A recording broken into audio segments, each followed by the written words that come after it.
How's it going, everybody? We're here at the Sports Geek, and today we have Jonas Magard on with us, a multi-time Bantamweight title owner. Jonas, how are you doing today? I'm very well, thank you. Yeah. Awesome. So first off, they call you the Shark. Why do they call you the Shark? It was actually one of my first MMA coaches. It was like a mix that the Shark apparently is one big muscle, and I was very strong for my weight class, so that's where the name came from. There you go. They call me the Shark too. No, I'm just kidding. So talking about kind of what's happening right now, you were supposed to fight Lima for the title fight. You dropped out. Can you kind of walk us through that? What was going through your head? Not much. He got an offer from the UFC, so he jumped onto that. I can't blame him. But again, I had to focus on myself and get the best fight for me. The fight that makes most sense, and then they came with the offer of Just Hill, and I think it was a perfect fight, perfect name, and perfect record for me to beat. Tough test as well. So yeah, we just accepted that, and yeah. After the fight, you did kind of describe the fight as boring. What had you feeling that way? I just wanted to have heard him a bit more. He was very hard to open up. He was very defensive. I know he was respecting my right hand a lot, and so it was just hard to open him up. He was just like a shield. So for me, it became a little bit boring, but it's sometimes how it is. The Bantamweight title as a whole is kind of in limbo right now. Like, if you look, it's like got a status of vacant. Are you going to be looking to reclaim this title next year? Yeah, if that's the opportunity to make, I think I'm the only choice right now. I proved it. I've been the champ before, and I beat everybody they brought into me after I lost the title. So yeah, I'm the obvious choice. I'm number one in the division, and I've been for the last two fights as well. So yeah. And you've had a impressive career so far. Do you think that you would ever consider making a move like Lima did to the UFC? We'll see. We'll see what happens. This fight was actually the last on my contract, so I'm a free agent right now, and we'll just. It's been a long time since I've been free on the market like this. Yeah. So I'll just see what makes sense. But I really enjoy and like fighting for OKTAGON. It's just a great environment, and I know all the people there and stuff. But we'll see what happens.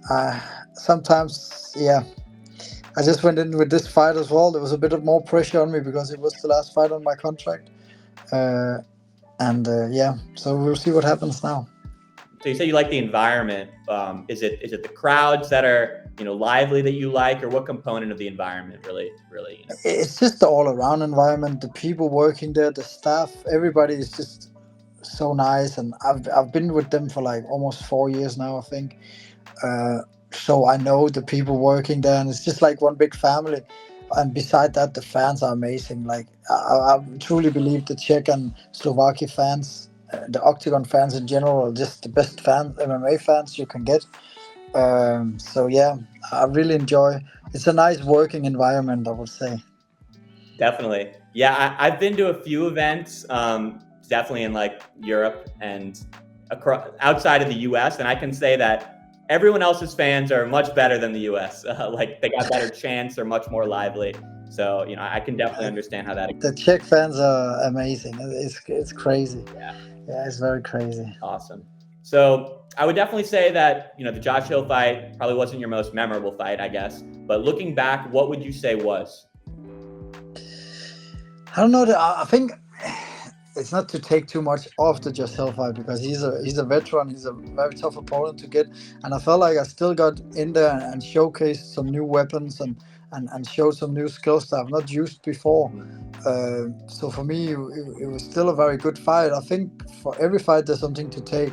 I think when I fought Gustavo Lopez, when I knocked him out, it's definitely a rememberable fight. But that was more the story coming into that fight, that I had been out with an injury and had to come back, and then I was fighting this guy that everybody thought was going to beat me because he was fresh out of the UFC, and I just went in there and took him out.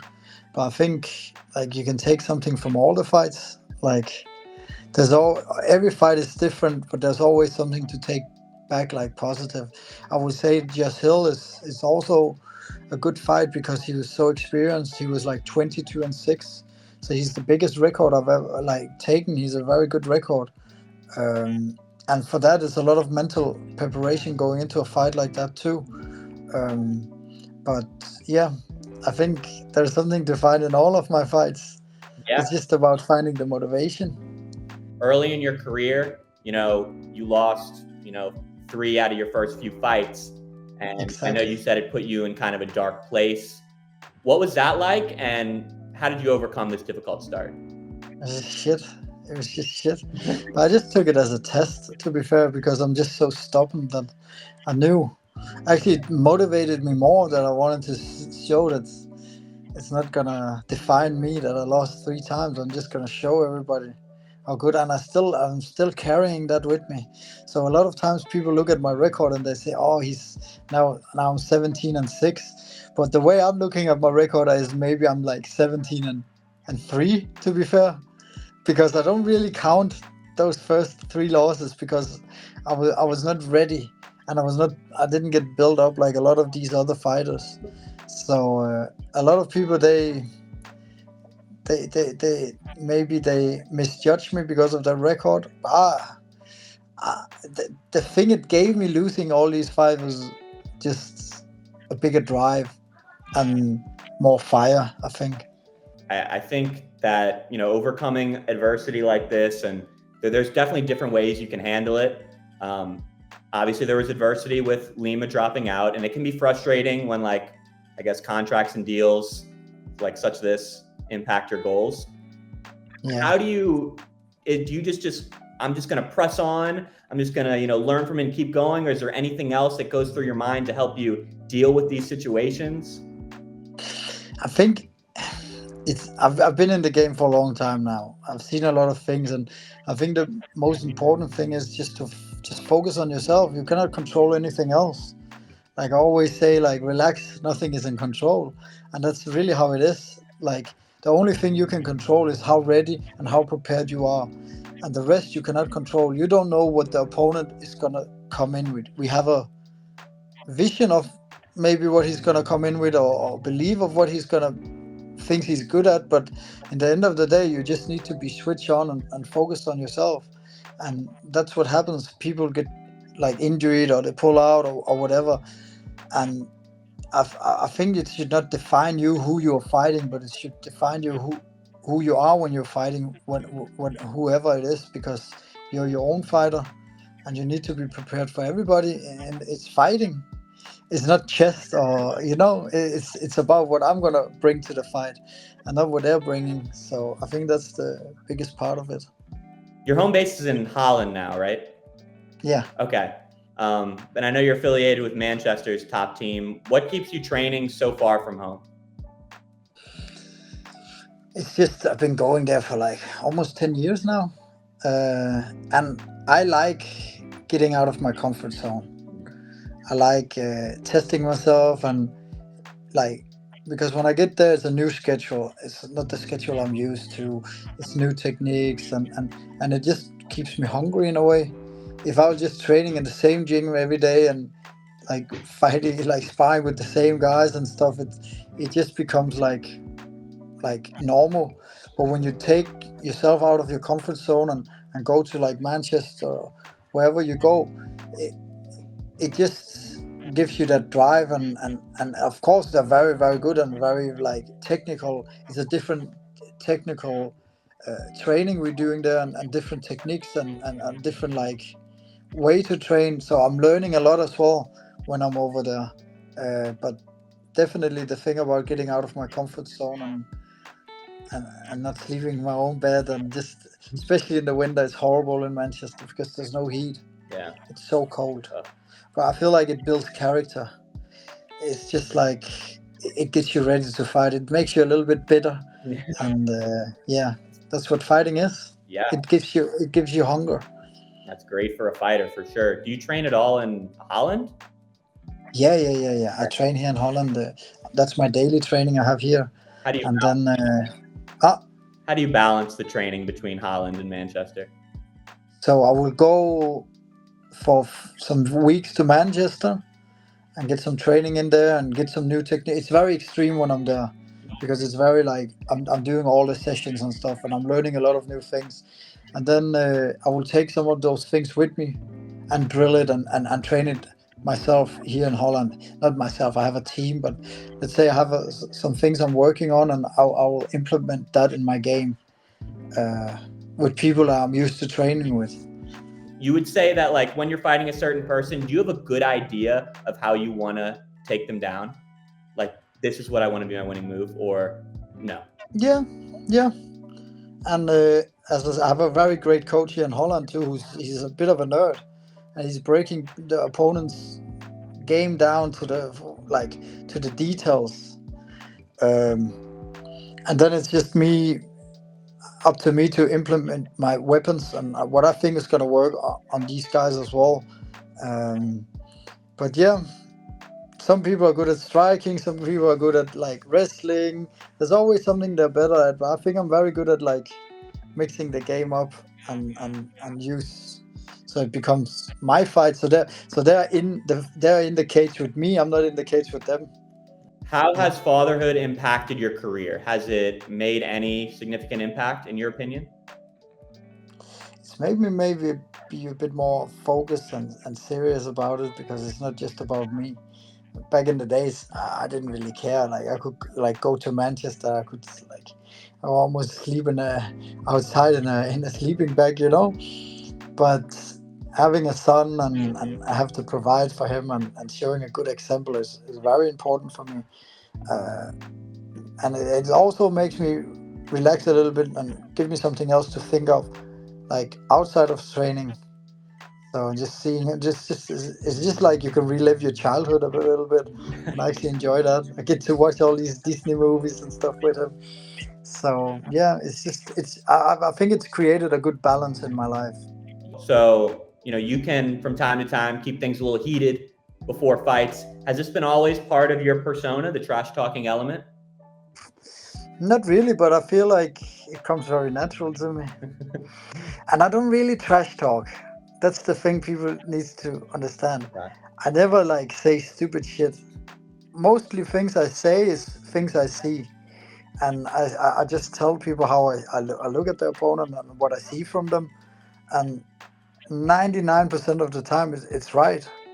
And I'm right, and I've proven it. I always have this like sense for things. I don't know where it's from, but I'm very good at reading people. I'm very good at seeing details that people don't see and stuff. And then I'm very good at pointing it out, and that makes people a bit uncomfortable and in the fighting as well. And I just like to put it on people and tell them what I think, because in the end of the day, they're gonna hit me anyways. It doesn't matter if I tell them I think they're a dickhead, Absolutely. So, but I don't try to be like personal and just say stupid shit. I actually try to be relevant what I'm saying, because I feel like that works the best. Like with Just, I just went there and told him he was boring, because I think his fights have been boring, and now he did so much to not be boring that he didn't do anything. You know what I mean? Yeah. So he ended up doing nothing because he didn't want to be boring. Yeah. And then he was even more boring. That one worked. But it's just one of them, and I feel like Octagon is also they give you a platform where you can express yourself. So I was never like doing this maybe back in the days and when I started, but there was not really a platform for it either. So yeah, I don't want to be nasty with people. I'm just being like real with them. Who do you want to meet in the cage next? And do you think there's any emerging people that could pose a challenge for you next year if you chose to defend your bantamweight title? There's a lot of people who can push me and but I don't know. I don't see it right now. To be fair, I feel like I've cleaned out the division in Octagon. There's nobody for me. Like they have some wrestling guy from Germany, and he's boring. But he's very easy to deal with because he's just good at one thing. uh, and yeah. So I don't know. I want them to bring in good guys, and I want them to. That's why I was very happy when I saw like Josh Hill was signed, because it tickled all the right places. Mm-hmm. Because this is like a veteran in the sport, and he was once like ranked number 20 in the world or something like that. 22-6 fights in his record, and just fought some of the best bantamweights in the world. So I was like, this is a good test, because I know I'm up there and I need to prove myself. But it always takes a dance partner. I cannot just go out there and say I'm one of the best in the world. I need to prove it, and I need a dance partner that can get the best out of me. So I'm here for the best competition, of course. Mm-hmm. That's what I'm doing. I'm 32 years old. I need to prove myself. I'm doing this for more than money. It's for my legacy, and I like that stubbornness. I still have it in me, because I know I'm better than all of them. I know they're not as fast, they're not as powerful, they don't have the speed and the timing I have. So that's what I'm in here for, to test myself with. Yeah, I love it. In it for the legacy. 100%. Yeah, 100%. I think that's the way you got to approach it. If you're in it for the money, I don't think you're gonna survive. Of course, you also want to get paid. Yes, But you need there to be money, but there needs to be something else too. I've always used all my money, mostly, before I get them, so it's just one of them. But yeah, it's just a different drive, or else you should not be in here. Mm-hmm. If it's not to fight the best. And maybe that's what put me in a little bit of a bad situation in the start of my career. I was too urgent to fight like better opponents than I was ready to. But now I feel like I'm ready for all of them.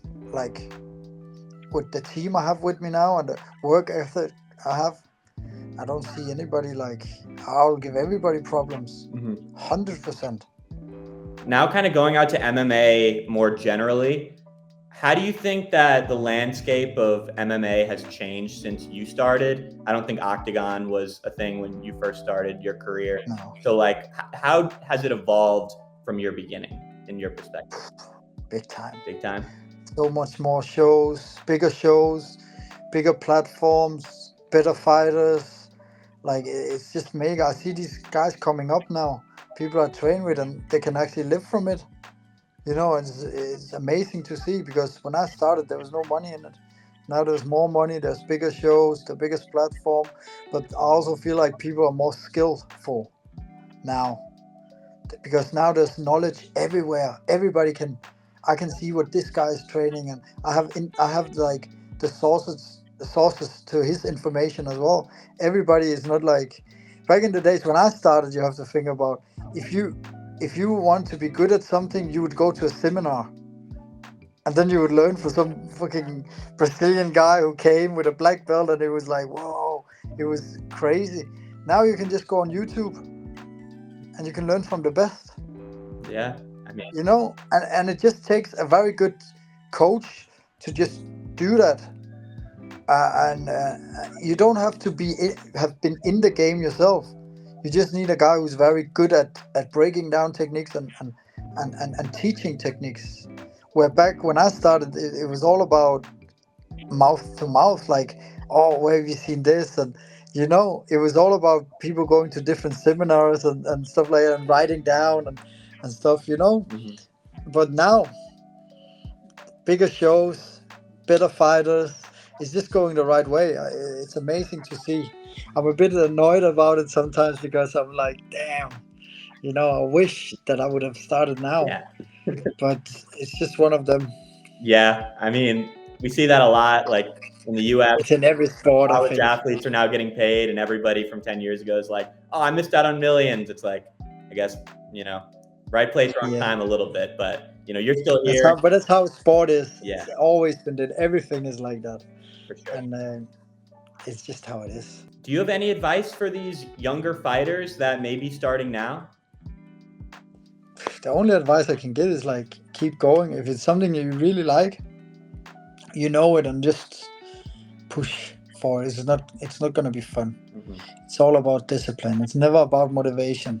So you need to be very disciplined if you really want to reach your goal. And I would say I've never been the most talented, but I've probably been one of the most hardworking people, and that you're not born with hard work. It's about discipline. So if you can be very disciplined, you're gonna get to the top. I've been training with so many people who's so much more talented than me, and I thought, fucking hell, but they're not here to be seen now because they quit it, because they didn't have the discipline to keep going. And I think that's just overall in life. You need to be disciplined with things. You can love things, but the love is not gonna get you up in the morning and do these workouts when you're sore and tired and you just want to stay in bed. That's not the love for it. It's gonna do it, or the motivation is the discipline. So I always put MMA first. My training was always first, and then everything else had to be built around that. So work, all these other things, but number one priority was always training, and that's what keeps me going.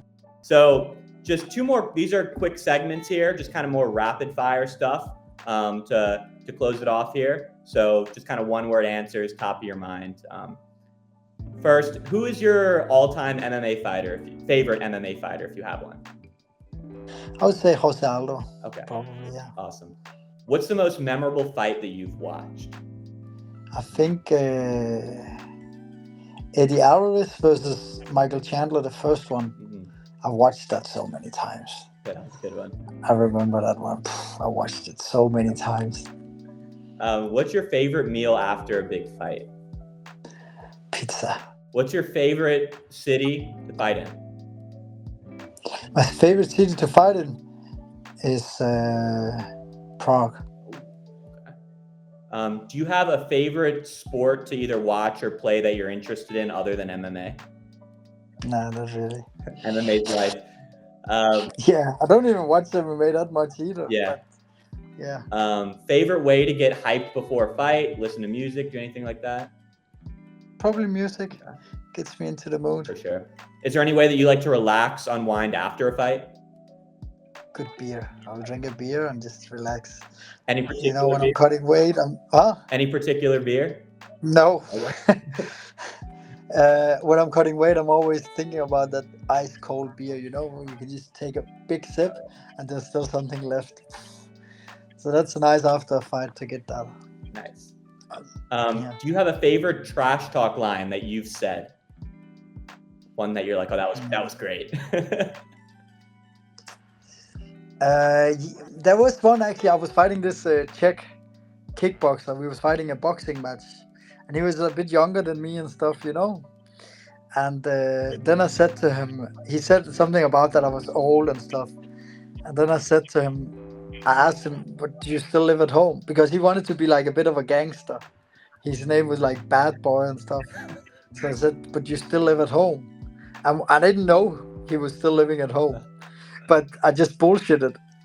And then I bluffed. And then when I said it, his face just changed. Oh, no. And then I just kept going, but you still live at home, but you still live at home, but do you still live at home? And he totally did not know what to say or do, because his whole persona of being this bad boy just fucking went down. So I think that was one of the best ones, yeah. Yeah, that's hilarious. Awesome. Now, this last part, I'm just going to give you two options. You tell me which one that you prefer. Win by knockout or win by submission? Knockout. Yeah, absolutely.